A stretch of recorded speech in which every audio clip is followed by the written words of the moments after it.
in the morning. Welcome back to our channel. So fans, today is a brilliant day to dive deep into the latest Genoa City drama. Grab your favorite cup of coffee, settle in, and let us unpack a storyline that is about to shatter the Newman family forever. The screen fades in, and the tension is immediately suffocating. Nikki Newman is crumbling. We are not talking about a minor headache or a fleeting moment of exhaustion. This is a terrifying, visceral physical collapse. For weeks, we have watched the Newman matriarch silently battle excruciating migraines. She has brushed them off. She has blamed her multiple sclerosis. She has smiled through the blinding pain. But the facade is cracking. The pain is no longer something she can hide behind a perfectly tailored suit. It is consuming her, and this is the moment I almost screamed at the screen. You can see the sheer agony etched into every line of her face. The legendary Nikki Newman is falling apart right before our very eyes, and the sheer terror of it all is absolutely gripping. Victoria Newman sees it too. The brilliant, often ruthless CEO is suddenly reduced to a terrified daughter watching her mother fade. Victoria has been pleading with Nikki. She has begged her to see a specialist. She has demanded medical intervention. But Nikki is stubborn. Nikki is proud. She insists it is just another MS flare-up. She refuses to show weakness, not now. Not when the family is already fracturing under the weight of Victor Newman and his endless corporate warfare. But denial can only protect you for so long. The symptoms escalate. The migraines morph into something far more sinister. Sudden vision problems, blurry shapes, dark spots. The room spins, the light fades, panic sets in. Nikki stumbles. This is not MS. This is a catastrophic neurological event. The urgency is palpable. The clock is ticking. Every second counts. The terrifying possibility of a stroke, a blood clot, or a rapidly growing brain tumor hangs heavily in the air. The shift from stubborn denial to sheer panic is a masterclass in soap opera tension. Victoria is no longer asking. She is demanding. The sight of her mother losing her vision is the ultimate breaking point. We watch as Victoria practically drags her mother to the hospital. The sterile white walls of the Genoa City Medical Facility feel like a prison. The waiting is agonizing, the tests are grueling. The MRI machines hum with a deafening, terrifying finality. Nikki is trapped in a nightmare. She is entirely stripped of her power, her wealth, and her influence. In that hospital gown, she is just a terrified woman waiting for a death sentence. It is raw.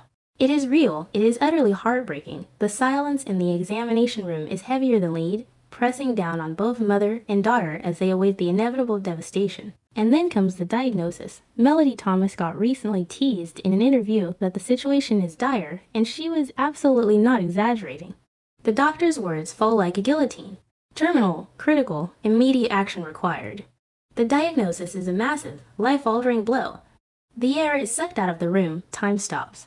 Nikki's world shatters into a million irreparable pieces. She does not have months to weigh her options. She does not have weeks to prepare her family. She must act fast. The medical crisis requires immediate, aggressive, and highly dangerous intervention. The sheer weight of this revelation is staggering. Nikki Newman is facing her own mortality, and she is doing it with a terrifying sense of isolation. The reality of a critical brain issue means that her cognitive functions and her very essence are under immediate threat of being erased forever. Where is Victor Newman in all of this? He is gone.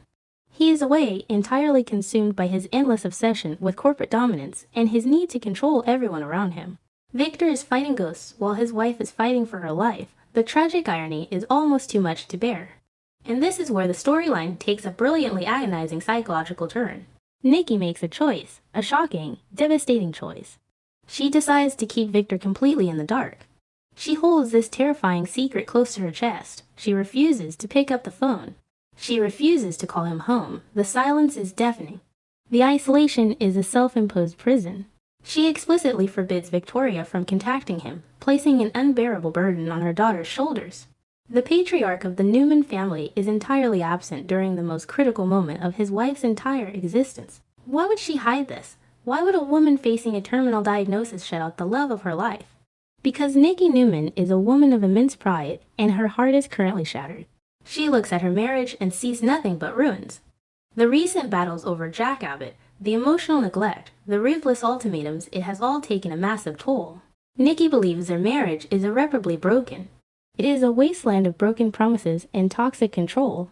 She looks at the man she has loved for decades and realizes she does not want his pity. She does not want him rushing back to her bedside out of a twisted sense of obligation. She does not want a guilt-driven reunion. She refuses to be a pawn in his emotional games, even as she stares down the barrel of a terminal illness. The strength it takes to make that decision is awe-inspiring, yet profoundly tragic. I do not want him here out of guilt. You can almost hear her thoughts echoing in the sterile hospital room.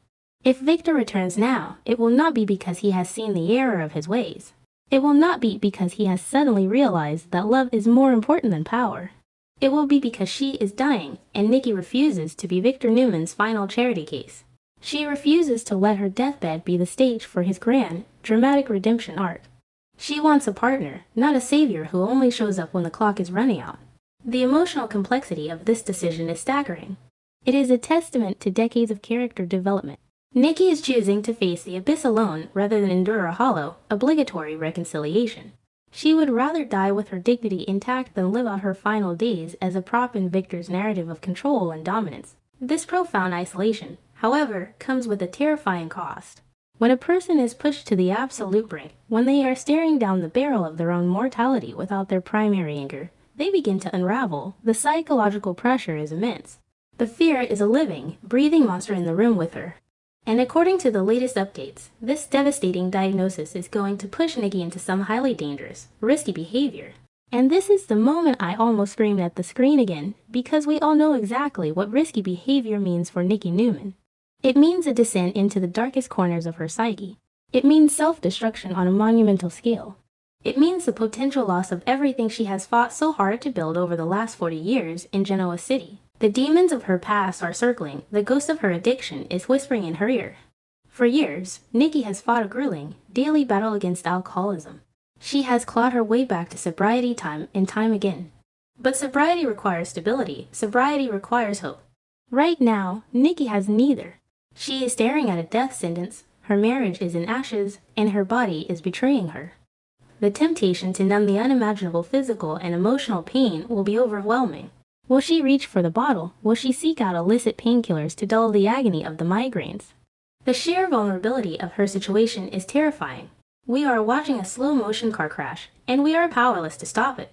The desperation in her eyes is haunting, signaling a woman who has nothing left to lose. The risky behavior might not just be substance abuse.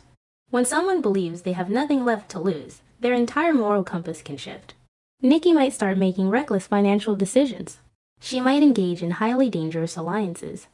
She might push away the few people who are actually trying to help her, like Victoria and Jack Abbott. She is a wounded animal, backed into a corner, lashing out at the world. The erratic behavior will undoubtedly send shockwaves through Genoa City. Victoria will be left to manage the fallout, desperately trying to keep her mother's secret while simultaneously trying to save her life.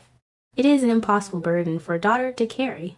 Watching Nikki alienate her support system in a misguided attempt to protect her own fragile pride is agonizing for longtime viewers. Victoria's role in this tragedy cannot be understated. She is the one who forced Nikki to face the truth. She is the one who dragged her to the doctor. And now, she is the one burdened with the crushing weight of this secret. Victoria must watch her mother engage in this self-destructive, risky behavior, knowing exactly why she is doing it. She must feel calls from a clueless Victor, lying through her teeth to protect her mother's wishes. The stress will push Victoria to her own breaking point. The Newman family is built on secrets and lies, but this particular secret has the power to destroy them all from the inside out. Victoria is trapped between her loyalty to her dying mother and her fundamental understanding that Victor needs to know the truth before it is permanently too late to intervene. The dramatic irony is thick enough to cut with a knife. Victor Newman prides himself on knowing everything. He employs armies of private investigators. He manipulates entire corporations. He believes he is the undisputed master of his universe. Yet, the most important person in his world is slipping away from him, and he is completely oblivious. He is out there fighting battles that do not matter while the war is being lost in his own home. When Victor finally discovers the truth, and he always discovers the truth, the fallout will be apocalyptic. His rage, his guilt, and his profound sorrow will be a spectacle of epic proportions. The realization that his wife chose to face death alone rather than call him will be a fatal blow to his massive ego and his deeply buried heart. But until that moment arrives, we are left to watch Nikki navigate this terrifying journey alone. We are left to watch a proud, fierce matriarch wrestle with her mortality, her broken heart, and her darkest demons. The writing is sharp, the stakes are life and death, and the performances are guaranteed to be absolutely phenomenal. Melody Thomas Scott is going to deliver a masterclass in grief, fear, and defiance. The tension is building with every passing second. The clock is ticking loudly. Nikki's risky behavior is a ticking time bomb, and it is only a matter of time before it detonates, leaving the entire Newman legacy in ruins. The tragedy of the situation is compounded by the history of these characters. We have watched Victor and Nikki survive kidnappings, corporate takeovers, affairs, and countless near-death experiences. They have always found their way back to each other. But this feels different. This feels final. Nikki's absolute refusal to allow Victor back into her heart out of obligation speaks to a fundamental shift in their dynamic. As the week unfolds, we will be glued to our screens, watching every agonizing twist and turn. The sudden vision loss, the terrifying diagnosis, the desperate race against time, and the heartbreaking isolation of a woman who believes she is entirely alone. The drama is relentless. The emotion is raw. This is soap opera storytelling at its absolute finest, gripping us by the throat and refusing to let go. We are witnessing the potential end of an era.